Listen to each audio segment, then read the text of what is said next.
Hi guys, good morning and welcome back to our YouTube channel. Tingnan nyo oh. May bigay na blessings ang aking biyanan. Duck egg.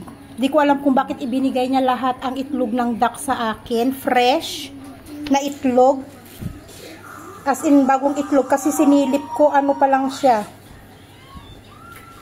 Di ko alam bakit binigay. Hindi ko masyadong naintindihan yung sabi niya. Basta sabi niya ano daw to, has anda. Hindi ko alam kung anong nangyari ngayon. Bakit ibinigay niya sa akin lahat ng itlog ng duck at akin na lang daw. At nagbigay din siya ng bunga ng mangga. Dahil ang bunga ng mangga ay naglaglagan yata kagabi. Malakas ang hangin kagabi, naglaglagan yata yung ano. Ang dami din no? Dami niyang binigay. Ngayon, walang pasok. Simula kahapon, walang pasok hanggang Sabado. Dahil sa sobrang init dito, guys. Humid. Ang banas. Maraming mga bata ang nagkakasakit. Kaya kinancel nilang school. Nag-declare. Kahapon, nag-declare sila ng one day holiday only. Ngayon, nag-send ulit sila na hanggang 14. Walang pasok. Tapos sa June 15 na ang pasok ulit ng mga bata. Pero ang nakalagay doon, mag-aantay ulit. Parang further notice, parang ganon. Mag-aantay ulit, mag-aabang ulit kung ano yung announcement nila hanggang hanggang Sunday. So, balak ko sana ito pa ilawan. Pero naisip ko, gawin na lang nating salted egg. Itong duck. At least kapag salted egg, pag ginawa nating salted egg yan, magagamit natin ng pangmatagalan, ilagay lang sa ref. Kapag balot kasi yan, once na naging balot kasi yan, kailangan nating kainin ng kainin. So, naisip ko, salted egg na lang. Kaysa gumamit ako ng normal na egg, ito na lang ang gagawin natin. At kailangan ko ng container. Habang kumakain kami kanina, sabi ng anak ko, paglaki daw niya, gusto daw niya maging chef. Sabi ko naman, kung gusto mo maging chef, paglaki mo, mag-aral kang mabuti. Sabi ko, para paglaki mo, maging chef ka. Pero sabi ko sa kanya, pero bago ka maging chef, kailangan marunong ka muna paano maghugas ng pinggan, sabi ko, habang kumakain kami.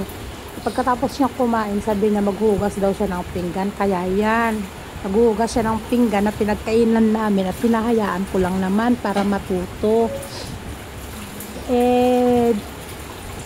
Kung nakikita niyo, binidyohan niya yung sarili niya. Nagbibidyo siya habang naghuhugas ng pinggan. Ako naman, hinahayaan ko lang. Kaya kung nakita niyo, palakad-lakad ako dyan kasi nga nagliligpit ako, nagpupunas ako ng lamesa. Kasi nauna siyang natapos kumain. Pagkatapos siyang kumain, sabi niya huhugasan daw niya yung pinggan niya. Kaya sabi ko, sige, hugasan mo. Tapos, nung natapos ang ama niya, sabi niya, huhugasan din niya yung pinggan ng ama niya. Kami ni Tonto ng huling kumain kasi. Kaya yan, nung paglapag ko dun sa pinggan, sabi niya, hinugasan niya na. Kaya sabi ko sa kanya, yung mga malalaki, yung mga kawali ba, ako na lang ang maghuhugas. Pero yan, nagbibideo siya habang naghuhugas nga siya ng pinggan. Kaya kung nakikita nyo, ipasulyap-sulyap din siya sa may camera kasi nga may camera dyan na nakalagay.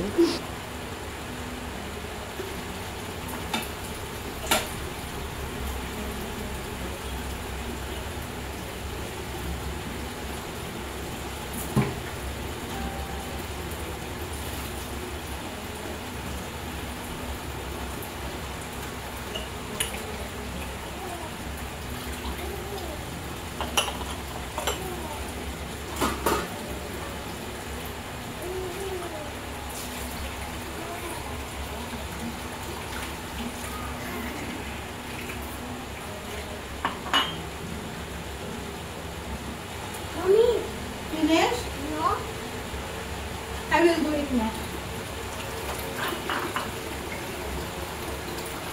Just always close the faucet. I said don't climb. Don't climb. You will fall down.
Don't cry.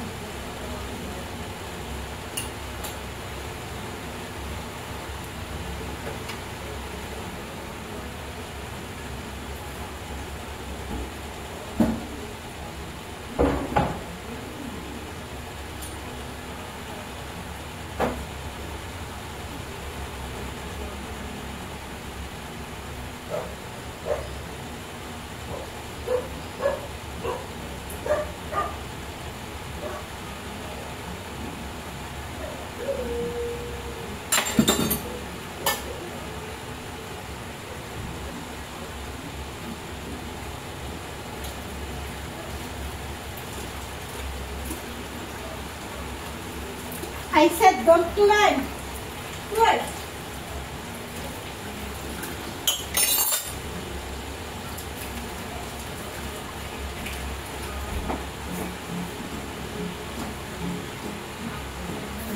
Like and subscribe, comment. Mommy, finish. Finish? Yeah.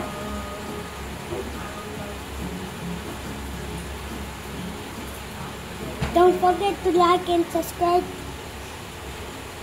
Don't forget to like and subscribe, guys, and comment. Bye! At yun, dahil umaraw ng konti, nagbilad kami ng palay. Nagbilad pala si Asis ng palay. Ayan, para kahit papano matuyuan siya ng konti. Kasi nga, di ba napa-treasure kahapon? Kagabi. Actually, kagabi sila nag-treasure. Nung dumating kami, katatapos lang nilang nag-treasure. So, kung nakita nyo, ayan, bilad-bilad. Hindi lang kami ang nagbibilad, guys. Kasi kahit ang mga kapitbahay namin ay busy din. Bilad din sila ng mais. Ayan, oh, kinasunil, nagbilad sila ng mais. At saka sina Didinisa, nagpapatreasure din sila ng kanilang mais. So, dito sa Village BC, kung hindi mais, palay, ang makikita nyo lang nakabilad sa harapan ng bahay. Grabe, guys, nagmadali kami ng paghakot, guys, oh. Oh. Nagmadali maghakot ng mga ibinilad at ayan, umulan na. Oh, aba. Grabe yung pagod namin maghakot ay. Buti tumulong si Barry at saka yung isang uncle na humakot ng palay. Kasi umulan na, oh. Kahit sila, oh, yung sa mais na ibinilad doon. Tapos sina Didi. Ay, grabe. Ito yung sinasabi ko, guys. Kapag hindi pa kami nagpa-harvest kahapon at naabutan ng ulan na ganitong mga palay, sayang ang palay, guys. Kasi tutubo siya. Buti na lang. Naipa-harvest kahapon, naipa-treasure kahapon. Ayan. Kahit pa paano, naibilad ng kaunti. Para hindi siya kapag nakulong kasi siya at medyo mamasa-masa, tutubo kasi. Ito o, lilinisan to. Ayan ang ulan. Sa weather forecast, hindi nakalagay na uulan. Cloudy lang. Biglang umulan, oh. Anak naman. Ay, napakasutil ng panahon dito, guys. Kita nyo, umaraw na ulit. Paano pa kami magbibilad? Hapon na. Pero sayang ang araw, eh. Basa kasi yung lupa. Malamig din. Hindi maibilad. Si Asis, kadarating lang ni Asis. Galing sila sa police station sa Kairahani. Kasi itong pinsan niya, nag-aasikaso sila ng marriage certificate. Kailangan ng mga witness. Parang yung process namin dati ng marriage certificate namin ni Asis. Kasi itong hipag ni Asis na isa ay although daray, pero Indian citizen. So, yung pagiging Indian citizen niya, gagawing Nepali citizen. Kasi nga, daray sila na nakatira sa border. So, Indian citizen sila. Ngayon, nung nagpakasal, dito na siya nakatira nga. Sabi ko nga kay Asis, bakit kailangan pa niyang palitan? Since ang mga Indian citizen naman, pag pumunta naman dito sa Nepal, ay free naman sila mag-stay. Kailangan daw i-process yung marriage certificate din nila. Sabi ko, nag-18 na ba? Parang oo yata. 18 na yata yung babae, kaya pwede na nilang i-process ang marriage certificate. Kasi nung ikinasal sila, parang 16 yata siya nun. 16 yata yung bata nung ikinasal. Kaya 2 years na. So, pinaprocess. Kadarating lang nila, bali 10 daw yung witness na dinakahapon pa nila pinaprocess yun doon kay Rahani 2. Ngayon punta sila sa kay Rahani 1 para sa pirma-pirma.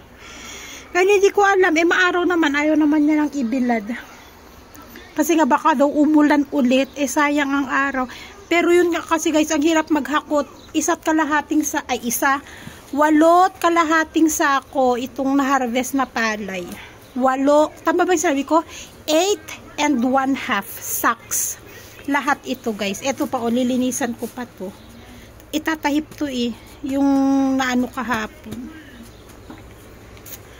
Ay, tingnan nyo, yan ang sinasabi ko guys. Nakikita nyo ba? Sa palay to, dahil lang sa paghakot-hakot namin kanina, kahit hugasan mo, tapos sabunin, ganyan pa din ang nangyari, Mamaya, lalagyan ko to ng cream. Kapag hugasan ko siya ng medyo mainit na tubig. Yan.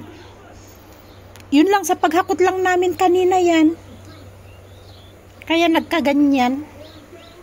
Ang bilis ang allergy ng palay. Maaraw na